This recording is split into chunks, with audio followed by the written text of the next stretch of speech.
What's up, guys? Horror Man back for another review.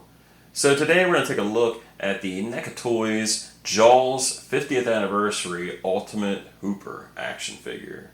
Now this is part 2 of 3 of my JAWS 50th Anniversary reviews, and I'm basically looking at the Quint, Hooper, and the JAWS game, which is basically all in line with that 7-inch action figure scale. So just taking a look at this box, this is another image provided by the Stern Pinball. Really cool image of Hooper. Not quite a photo, but very close. We got that JAWS 50th Anniversary logo with the fin. Ultimate Hooper action figure on there. Over to the back of the box, you do get several images of Hooper actually holding the different accessories that he comes with. You even get this special appearance by Quint telling him that all his modern ways are crap and he's nothing but a rich college boy. But yeah, really cool. You can see it does say Quint sold separately. At the bottom, it does tell you the different accessories that are included with this action figure. You do get the classic JAWS logo on the side with the shark getting ready to eat Chrissy. And then, of course, it does say JAWS Ultimate Hooper action figure.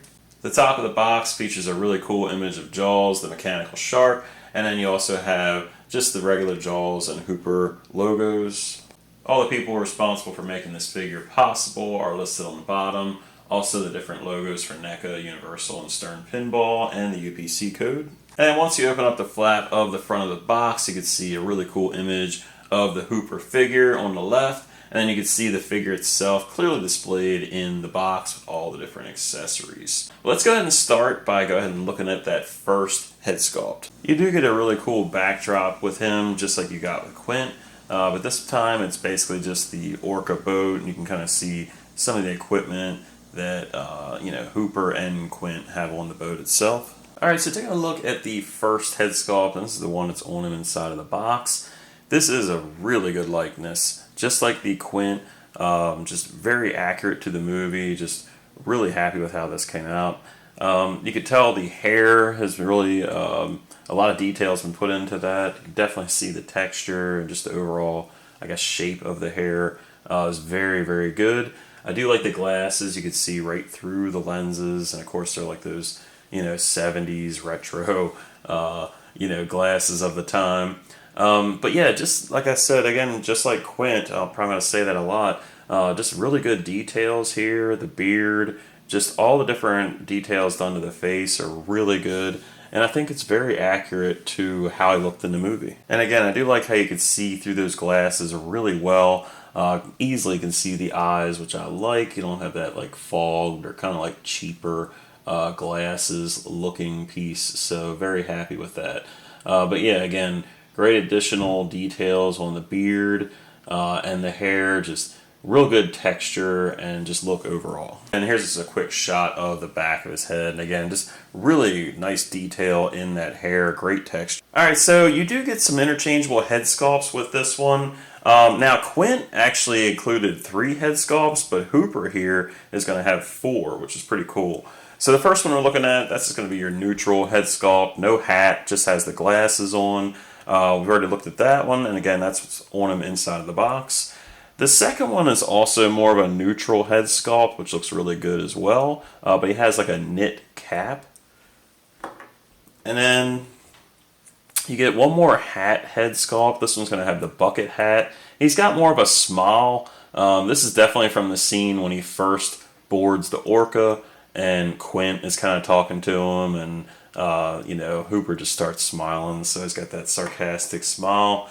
And then the final head sculpt is the one without the glasses. He's got a little bit more of like a kind of a, I don't want to say worried, but I think this is actually from when he's in the cage, and he says like, I don't have any spit or something, but when, he first gives his glasses to Brody, and that's pretty much the last time him and Quint will see each other alive anyway.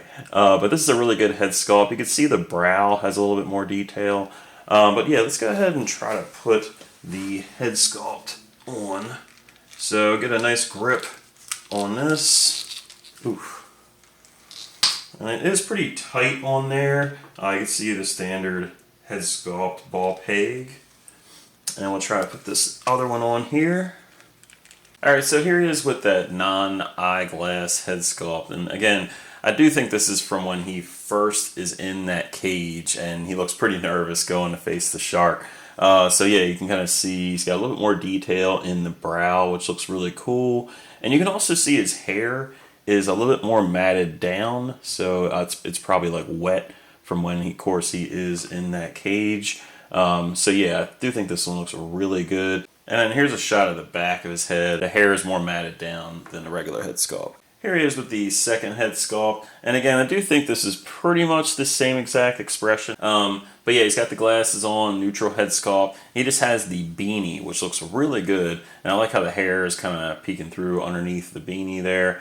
Now this is, I'm pretty sure this is what he's wearing when he first arrives at Amity Island. He's got like the backpack and he's got the double denim going on. But I'm pretty sure he does have the beanie. So this definitely reflects that original scene where you first see Hooper. And here's just a quick shot of that beanie again. Really nice detail. You can tell it is like a knit beanie. And again, you can see the hair kind of sticking out from the beanie cap itself. Here he is with the bucket hat. And he does have a much different facial expression. You can see he's got that sarcastic smile going on. And I do think this one looks really good. And again, this is when he first boards the orca and Quint's just kind of messing with him. But yeah, it looks really good. Again, love the details and the glasses. You can see a little bit of the hair kind of underneath of the rim of the hat, which looks really good. He's got all the denim going on here. Just tons of details and all the stitching. Just looks really good overall. Alright, and the fourth and final head sculpt is the one without the glasses or the hat. And I do think it looks really good. You know, I kind of mentioned it looks like, you know, from when he gives Chief his glasses and he's kind of in that shark dive cage getting ready to face his biggest, you know, great white shark yet. But it definitely looks like it's from that scene. And I thought it was from the NECA Retro diving version, like the cage diver version. But that didn't include this either. So maybe this is what he looked like with the goggles off. I'm not sure. But it does look really good. Again, different expression. You can see like that little line on his forehead, a little bit of a concerning look in his eyes. And like I said, his hair is a bit more matted down, like it's been wet. Again, from most likely being in that shark dive cage. Now, one little issue worth mentioning that I have had with this Hooper figure, unlike the Quint figure, is I can't get his head sculpt to really snap in quite that good. So I don't know what it is. I don't know if it's like the denim jacket that's doing it, but he just has this little gap. But yeah, I keep thinking the head sculpt's on, and then it comes off, but I don't know, maybe I got it to lock in, but just be wary of that.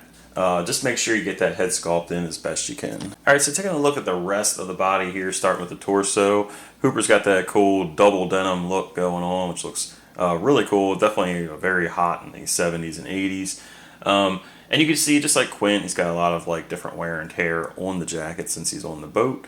He's got that layered look, so he's got the gray kind of sweater underneath.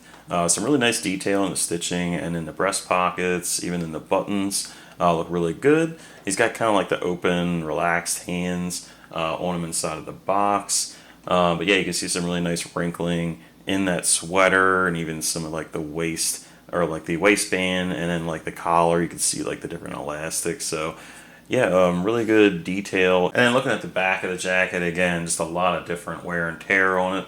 He's probably got more algae on this jacket than Quint on his. But yeah, overall, just like really good details in here. Almost more details in this one than Quint's. Just really good wrinkling, different, you know, wear and tear, stains, you name it. Really nice details. He does have a ring on his left hand, which is a nice little detail that they've added in. And then finally down to the lower half of Hooper.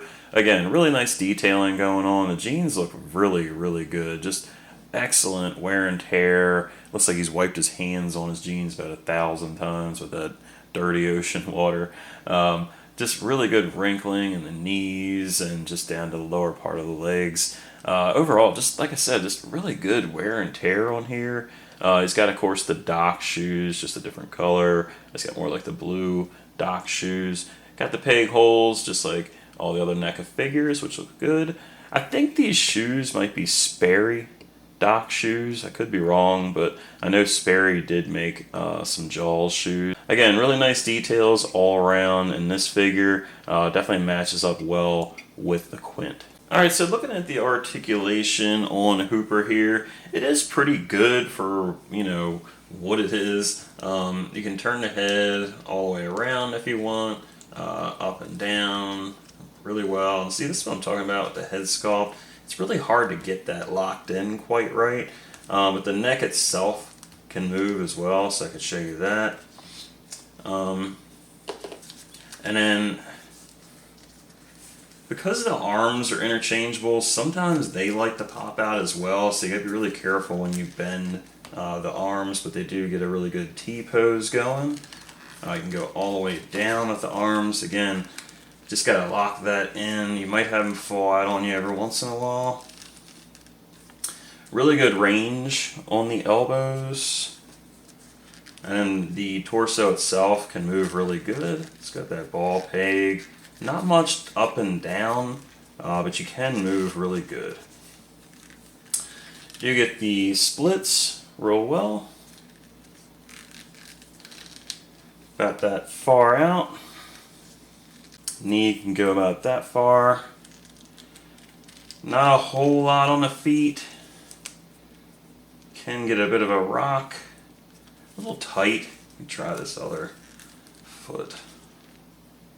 Yeah, you can get a decent amount of rock, but yeah, not a whole lot with the feet. So yeah, I mean, the neck is, I think, one of the contributing factors to why the head doesn't stay on too well. And he stands okay. He doesn't stand that great. So you really got to get the balance going. But yeah, once I kind of interchange the arms and stuff, maybe the head sculpt will stay on. But overall, it's not bad articulation. Just the interchangeable parts kind of, you know, make it a little tough. So taking a look at Hooper's accessories here, you do have some pretty cool little accessories, and I'll leave them in the tray just so they, you know, don't fall all over the place. First and foremost, you do get the famous tank, which is what Chief Brody uses to blow Jaws up. So you do get a little bit of writing on here. It just says Professional Aluminum Aqualung US Diver Cylinder. Very cool details on there. I do like that. Then of course you get this pole with the needle at the tip. This is what Hooper was trying to use against Jaws, which he basically filled it with something that would actually kill the shark. And of course Quint makes a point to say, you know, how small the needle is. He also includes this really cool duffel bag, and you know, you see him in the scene when he first arrives to Amity Island. And there's some really good details in there that we'll see in a little bit. And for the last few accessories here, you can't see this whole piece, but this is your gaff sticks. That's what he's going to use against the shark. Not to be confused with the other one that we already looked at, which was the shark dart. That's the one that has like that needle tip. And then the last two accessories here, pretty much the same idea, but it's really cool. He's got like a styrofoam cup that he's drinking like a cocktail out of, and he crushes it on board when, you know, Quint drinks his beer, crushes his can. You know, of course, Hooper has to outdo him by drinking his cup of, I guess, whatever cocktail he's drinking, and then he crushes it, of course. So really cool little accessories, definitely very screen accurate. Now, just like with Quint, you do get some interchangeable parts here, which really makes the figure even cooler. So you do get 7 different interchangeable hands, and as you could tell, some of them are gloved hands and some of them are bare hands. And then you also get 2 different interchangeable arms, which we'll look at now. But basically you can, you know, take the jean jacket off and just have him with that gray sweater to kind of reflect you know, different part of the movie, kind of like just the latter half of the movie where he kind of takes the jacket off and just has the shirt going on. So really cool. We'll go ahead and take a look at those now. Alright, so if you don't want the double down look on Hooper here, you can just take the arms off, which we kind of saw. The arms were definitely a bit easy to take off, but then we'll just slide that, you know, denim jacket off. And then you just want to put the different interchangeable arms on. You can kind of turn the joint down just a little bit. Got the left arm. And again, I just put the joint and the arm down just a little bit because the paint is a little bit, makes it a little bit tight. Alright, and then you have the arms. And then if you want to put maybe some gripping hands in there. Actually, I'll put one of the gloved hands on. And he does have a wristwatch on here, which looks pretty good. Couldn't see that with the other arms. And then the gloved arm, or the gloved hand, actually goes over that wrist watch pretty good. I was actually worried about that. Alright. And then there he is. Here he is with the interchangeable hands, interchangeable arms, and of course he's getting his pool stick ready. Now he's got his shark dart, and you can actually fit the very tip of that thing in the point, so it kind of looks like he's getting ready to load the tip of this thing with his poison or whatever. But yeah, he does look really good with these different interchangeable arms. Really nice detail. I love how the sleeves are rolled up. Definitely adds a bit more like a screen accuracy to his look, which I really like. Now, one thing I want to mention too is, as I predicted, once I was able to take that denim jacket off, yeah, the head sculpt stays on there just fine. So there's just a little bit of issue with that, the jean jacket kind of pushing that head sculpt up just a little bit and makes it hard to snap in. And here he is holding the styrofoam cup, just in case you want to have him drinking with Quint. Now there's actually nothing in the styrofoam cup, it's just empty.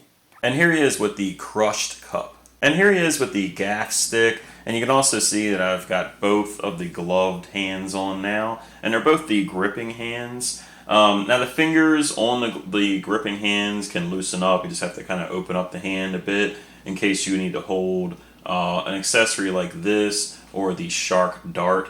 But they do seem to hold this gaff stick really well. And I think it looks pretty accurate to the movie. So yeah, really happy with the accessories and interchangeable parts here. And here he is holding that oxygen tank, and I would use the relaxed hands to hold that, but he does seem to hold it just fine. You can pose him around with it in different ways, but for the most part, I think this is probably the best way to really display it. And finally, here he is with his duffel bag, and you can see I put him back in his Amity Arrival outfit with his jean jacket and his beanie cap. Now, I did use the relaxed hands to kind of get him to hold the strap of the duffel bag, which looks really good. Now, one thing I'm going to say about this is it does make him a bit top heavy, so if you have an action figure stand, I'd highly recommend using it for this particular look. It makes him a bit top heavy, so he might fall over. Another thing I'll mention, this is a good thing, the head sculpt I was having a hard time getting to stay on, especially after I popped that first head sculpt off. And I kind of mentioned that the jean jacket kind of pushes that head sculpt up a little bit too much, so it doesn't quite snap in. So when you interchange back to the jean jacket, put the head sculpt on first, get it to click in, then put all the pieces on. Really happy with that. And overall, just really cool that you can make so many different looks for Hooper here. Just like Quint, you get tons of looks with just by adding some of these extra interchangeable parts and accessories. So yeah, very happy with the different looks overall. One little added bonus with this Hooper figure is you can actually obtain 3 looks with this figure. Now, of course, it's not screen accurate, but if you leave the vest part of that jean jacket on and just replace the sleeves, you get this really cool jean jacket with like just a sweater underneath look. And it definitely looks good, to be honest with you. So yeah, if you want like a kind of a unique look for your Hooper figure, you could definitely achieve that with just, you know, not displaying the jean jacket arm. So for the first comparison, here he is with the NECA Toys Quint, which we've also looked at throughout this review. And I think these guys look awesome next to each other. Quint, of course, is taller than Hooper, but man, they just look so good. The likenesses are fantastic, the accessories, the interchangeable parts. NECA really knocked it out of the park with these guys. My only complaint is that there's no Chief Brody, which is just crushing. especially since NECA actually sculpted a Chief Brody, but of course his estate, his family could never agree to any kind of release. Even with the Jaws 50th anniversary, nothing has happened. So it is great at least to get these two figures, but it's a bit disappointing that we can't get Brody to round out the trio. For the next comparison, here he is with the NECA Game of Jaws Shark, aka Bruce. Now this isn't exactly how big Bruce would have been in the movie. He was a 25-foot great white shark. However, it definitely is the size of, I would say, a big great white shark, just not the 25-foot great white shark. So in this case, it definitely is a shark that scales pretty well with him, but it's not exactly how big Jaws was. Nonetheless, it looks really cool, and we only have so much shelf room, so I'm pretty happy with these guys. I think it matches close enough to get the point. But yeah, it looks really cool next to Hooper here. For the next comparison, here he is next to the NECA Toys Hooper Amity Arrival Retro figure. Now, unfortunately, I do have this in the box, so I can't give you a complete side-by-side, but I assure you he's much taller. This is an 8-inch scale figure, whereas this is a 7-inch scale, and he is a shorter character, so he's not quite 7 inches tall. But you can see this retro has the more fabric, clothes, and obviously it is a much bigger character. So really cool to see these next to each other. There is a shark cage version of Hooper as well, so maybe we'll get another version of Hooper in 7-inch scale. But yeah, it is really cool that they made two different scales for Hooper. Here he is with a couple other NECA figures. So you have the 1990 Casey Jones from the Ninja Turtles movie, and then you have the Part 3 Friday the 13th Jason Voorhees figure, and you can see these are in pretty good scale with each other. Alright, and then for the final comparison, you got the Creature from the Black Lagoon, and these look really cool next to each other. Like, I could see this in a side story where Hooper investigates the creature. I mean, that would have been such a great story. But yeah, you can see Hooper's much smaller than the creature, but I love having him in this scale. It's just so cool. I mean, I love the retro scale, but having Hooper and Quint in the 7-inch scale just makes so much sense, and just really a welcome addition to the collection. Alright, so that's my review of the Ultimate Matt Hooper figure made by NECA Toys. And overall, I'm really happy with the figure, but it does have a couple little hang-ups. I would say my biggest complaint is definitely going to be the arms. They definitely come off just a little too easy compared to the Quint figure. Will they stay in? Yes, they definitely will stay in. It's not like Mafex where you push them in and then they fall out forever. But yeah, this system, to me, always does have its little quirks. And I don't know, for some reason, certain characters are better with it than others. But yeah, this one just, the arms don't stay in quite as good, and I do still have just a little bit of issues changing that head sculpt. Again, you can take the vest part of the jacket off, but it still doesn't always lock in right. I'm sure I could probably take this head sculpt off pretty easy. So that neck being articulated is a really nice feature, but something about it, combined with that jacket, it's a little tough to lock in those head sculpts. So yeah, aside from some hiccups with the interchangeable parts, and I do wish he stood a little bit better, but he is a really good figure, and I would definitely highly recommend Hooper and Quint, and of course the Shark for anyone that's a Jaws fan, or even just a NECA Toys fan. If you like that horror stuff, I think you would really like this just to add to your collection. Now, what do I hope comes from this line? Obviously, Chief Brody. That is number one. That's the one I want the most now from this line. But if we don't get him, and even if we do get him, I would like to see a couple variations of Hooper and Quint. Specifically, I'd like to see a diving version of Hooper. They've already made the accessories before, so I think that would be a pretty easy one to make. Now, he does have a diving suit, so it is a little tougher because it would be a different body, so we'll have to see what happens with that. Quint, I think, would be the easier one to do a variant from, because really just in this outfit he has on, just adding some blood to him around the mouth, and then just have him with that bandana head sculpt, just kind of like a final battle Quint versus the shark. I think that would be really cool. And maybe just give us half of the shark, just a giant version of the, you know, his head or something kind of coming out of the water. I thought we would have got that for San Diego Comic-Con this year, to be honest. I was kind of surprised we didn't. But yeah, overall looks really good. So the next review I have, and the final review for the Jaws 50th Anniversary NECA Toys line, is going to be Jaws the Game. So stay tuned for that. And thanks for watching my review on this Matt Hooper Ultimate action figure by NECA Toys. So if you liked the video, leave a like. If you have a comment or question, leave that in the section below. And until next time, guys, see ya.